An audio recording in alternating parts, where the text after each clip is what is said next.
Okay, so here's the current situation of my suitcase. This is all pasalubong, so I'm not sure if I'm gonna take some out because I need to buy some body wash, so there's no space in there. Yeah, it's really full. And I got some more stuff over here. So half of my suitcase is my clothes. So I know that I didn't overpack on my clothes, and that's my outfit.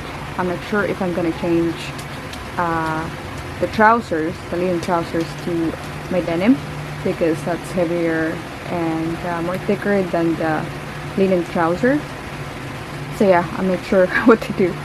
And my ride didn't respond or confirm yet my rides on the 3rd or the 4th, so we'll see about that if I'm going to take the bus and haul all this heavy stuff around, taking the jeepney, tricycle, and all that kind of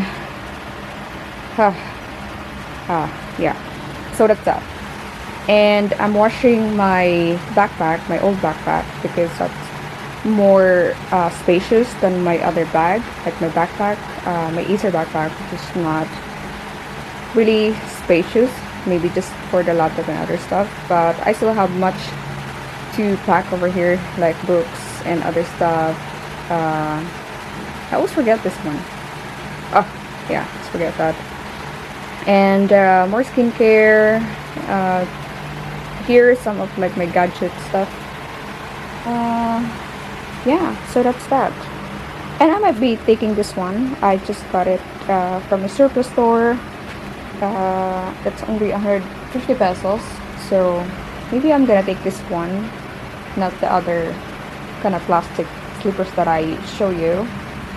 So we'll see. Oh, I'm gonna be taking these 2 books, Practice of Godliness and also Refresh. Yeah, I'm gonna take that. And I'm not sure about this 2, like 1 t-shirt in pink top. Yeah, just some update of my current packing situation. Yeah, we'll see, and hopefully my rides will get back to me, so I don't have to carry this heavy stuff around. If I'd known that it's gonna be like that, I should have just take the bus, you know, and maybe not overpack my suitcase with all pasalubong. Okay, that's it for now. Bye.